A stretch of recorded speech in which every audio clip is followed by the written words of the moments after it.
90% of large projects are going to be off budget or off their schedule, right? So statistically, it's not going to work out if you do it as status quo. Like the numbers don't lie.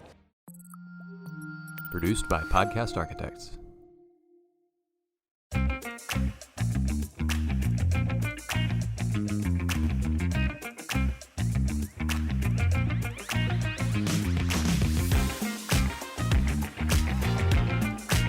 Welcome back to The Path Forward. As always, I'm your host, Dr. Rick Fernandez. We're here at TASA Midwinter 2024. I have friend of the program, Superintendent Coldspring-Oakhurst CISD. You got it. Bryan Taulton with me, as always. Back.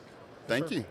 And the man in the hot seat, Principal, Frontline Advisory, Craig Starcher. Craig, thank you for your bravery today. Yeah, thank you. So we're evolved to solve. So the theme is my co-host and I are going to grill Craig a little bit and talk about construction. We're going to talk about projects, what goes right, what goes wrong, and let's come up with some solutions of how school districts can maybe do it a little bit better. So let's fire away. Tell us exactly what you do, Craig.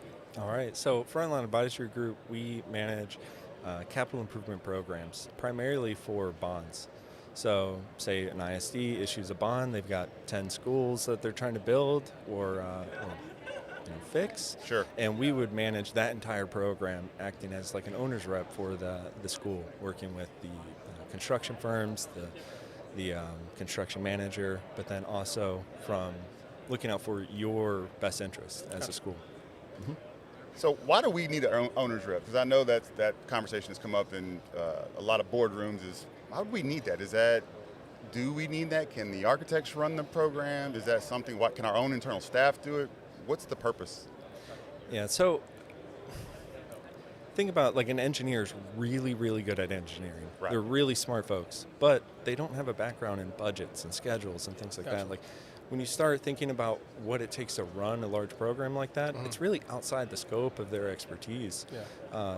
So what we say is allow them to run the project and do the engineering side of it or the design side of it. Sure. And allow us, our entire firm, for the most part, has all come from military background, experience in finance and things like that. Like the military has paid millions of dollars to train us to be really organized and run stuff like this. And so we believe that taking that scope that we specialize in and separating that from the scope that they specialize in and have the best people doing the job that they're most qualified for. So I guess I would say too on that note, just looking at something like that, especially with your hands-on involvement in that, what do you recommend? Do you recommend, because I know some school districts will have kind of their own project managers and things and people that are on staff that will run that project. Yeah. But from that side of it, do you think it's best practice though, from a superintendent standpoint, to have someone internally run that's in district, or work with someone like your organization, your company to take on that? I've actually been really excited to see, because we have a local school district. I've seen a college that's doing a lot of work in Texas, and as they're building and growing, that they brought in-house a program manager, which I was like, all right, that's a step in the right direction, right? Yeah. Instead of having like the person that runs your maintenance or something try to then take on that extra load like that's just unreasonable to ask, right? Sure. The challenge is that you're still bringing in one person to do something that requires specialties and a wide variety of things. Like for me, I went and got my PMP when I was transitioning out of the military, the project management professional certification, right? Okay. And I thought, all right, I really know schedules. Like I'm pretty good at construction schedules, until I met our scheduler here at Frontline Advisory Group, and I was like, I'm barely scratching the surface. Yeah. Like, so. We think that it really takes a team to do this, and so but it's not reasonable for you to hire an entire team for a temporary program or project, right? So that's why we're providing our services, is that we bring in a team of someone that specializes in government finance, which is different from normal finance that you would go to school for. Sure. Someone that specializes in schedules, and then someone that can really bring it all together, a program manager. That can speak the same language as the school, speak the same language as the engineers, and kind of be that translator for everybody. Yeah.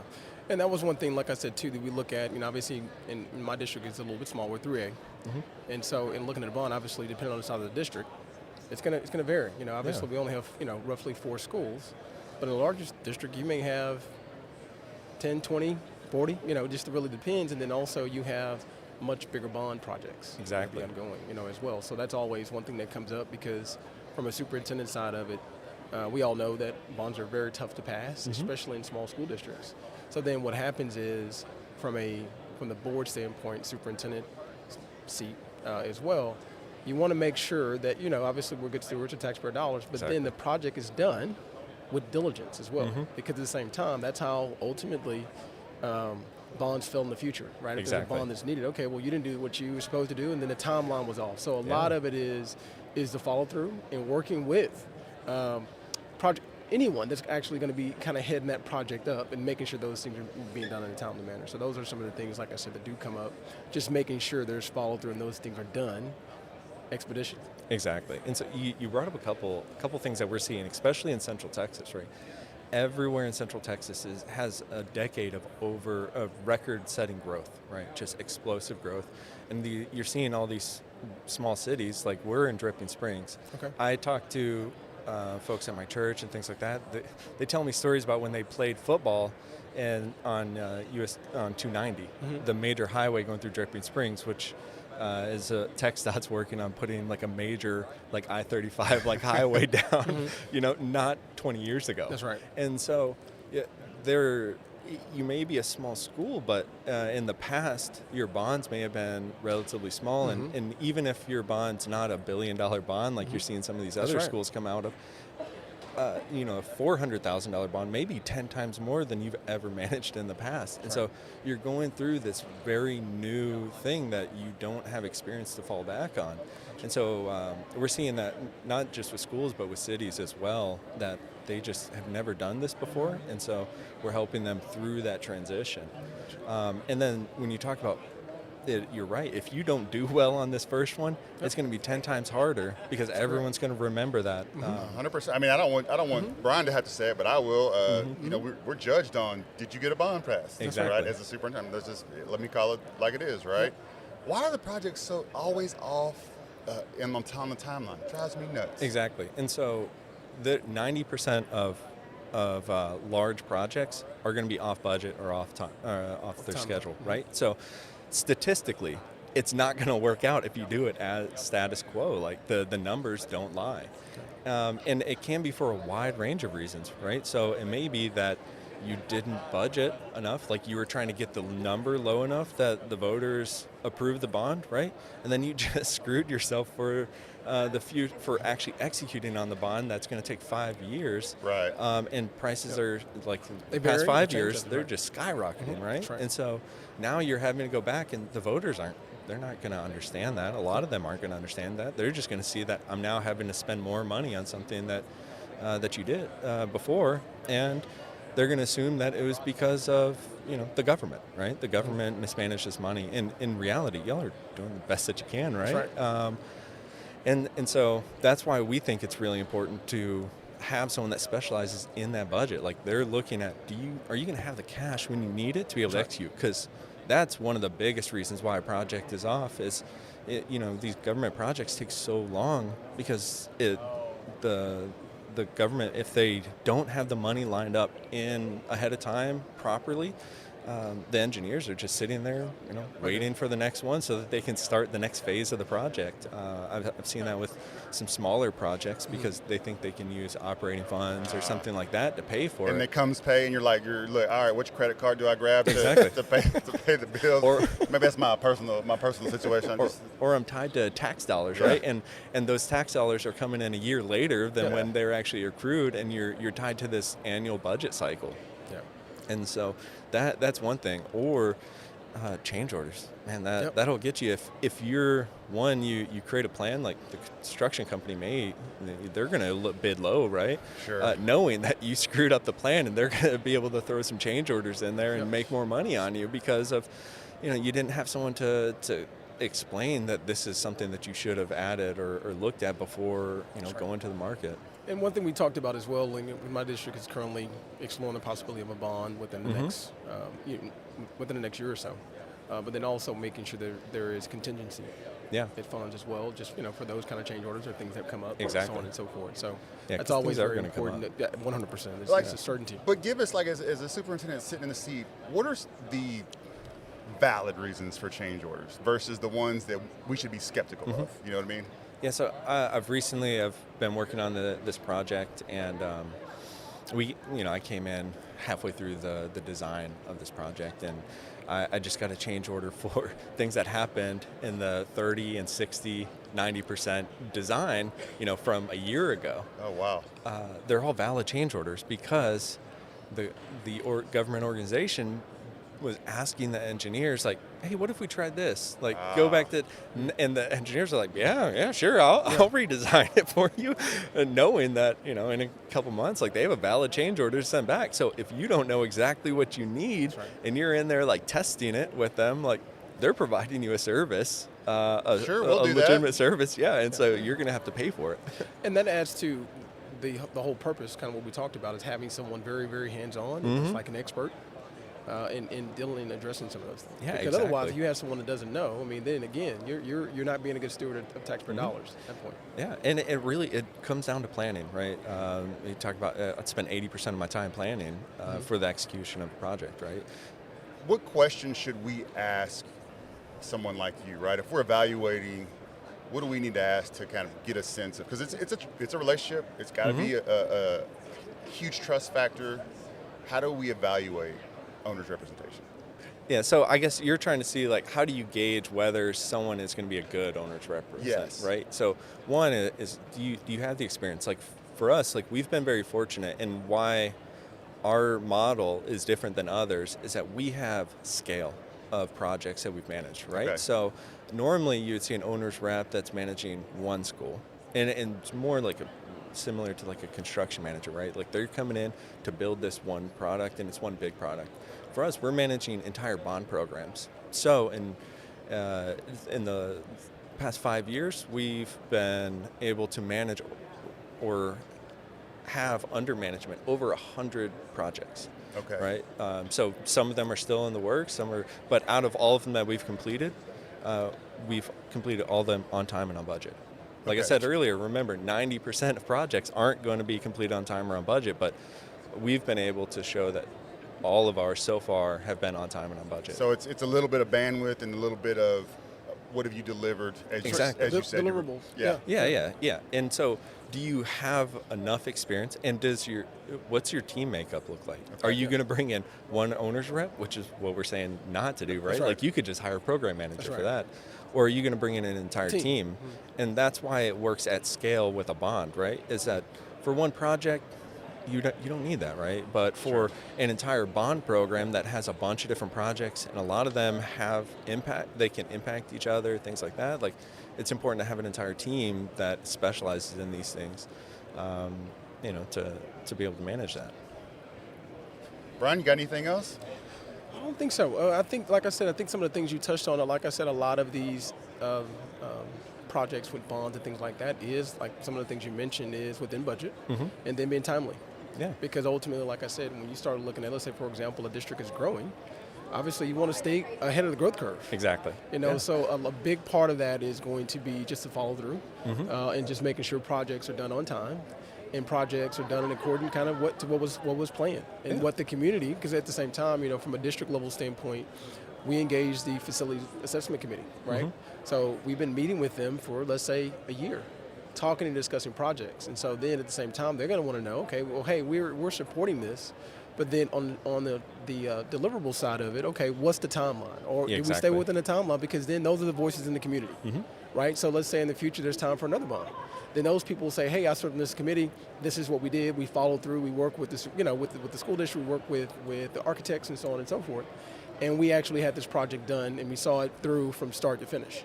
And so those things like that are critical from a superintendent standpoint. Yeah, absolutely. It's transparency and just making sure you follow through on what the facilities assessment recommendation was to the board and so on and so forth. Mm-hmm. And I think that brings on, you hit a couple things about the importance of an owner's rep is about the transparency and the community aspect is, they're not just looking at the construction project. Like we're looking at what's happening in the community that you need to get ahead of, right? Because the stakeholder engagement with the community is extremely important on moving a project forward. Like I've seen projects get canned because they just didn't properly ahead of time work with the community, and the community just came out and with so much outrage that they're like, well, no, we can't move forward. And the other, I hit on planning, right? So that's right. That's a big.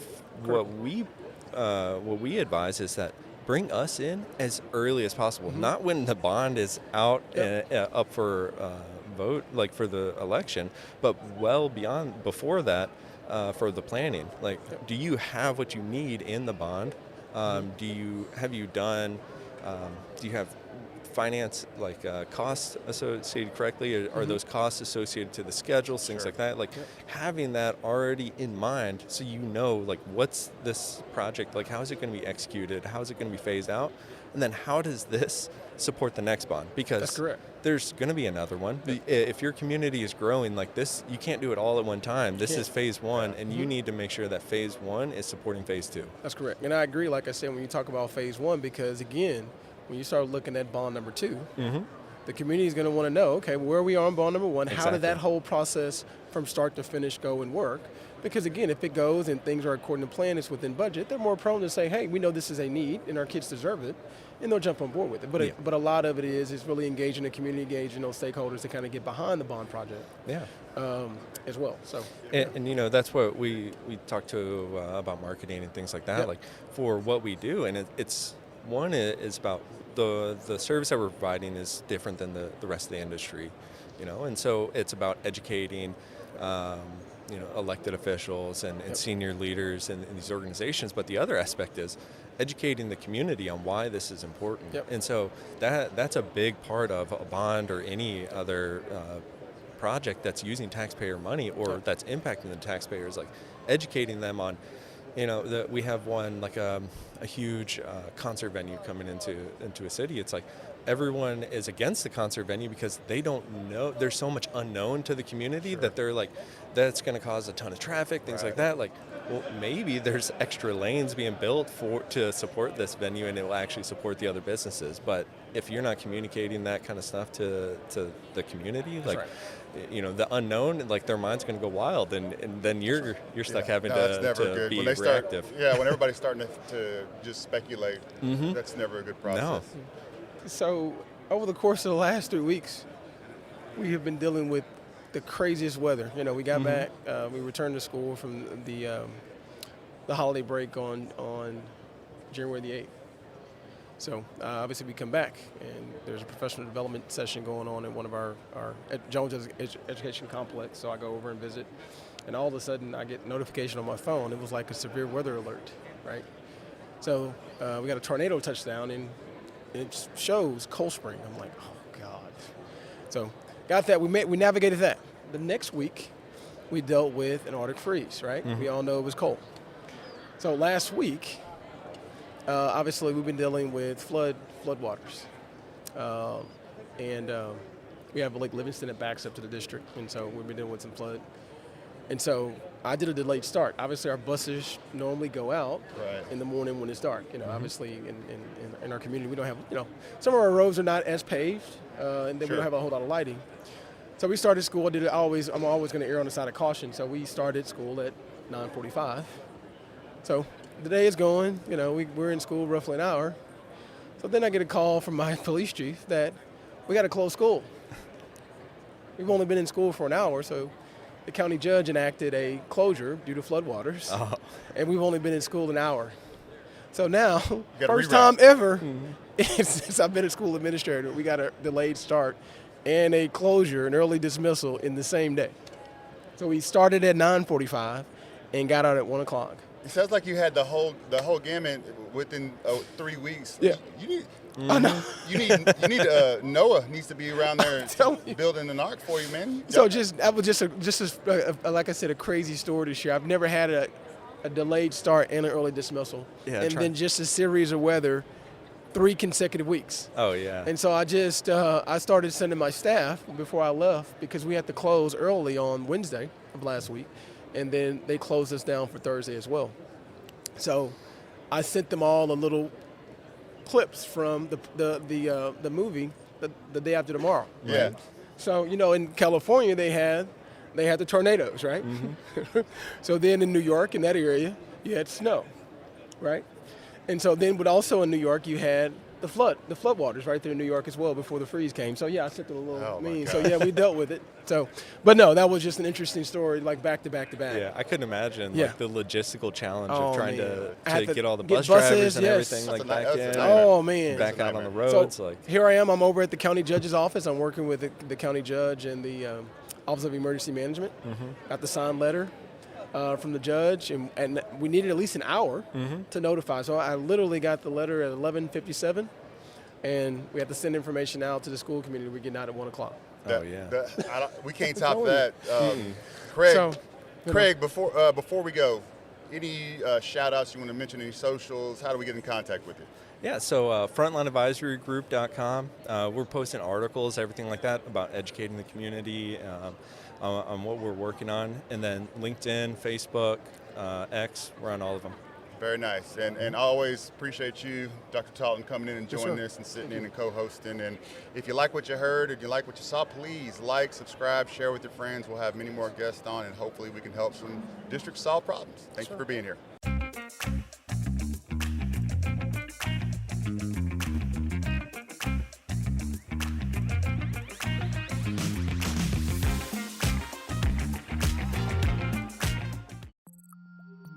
Produced by Podcast Architects.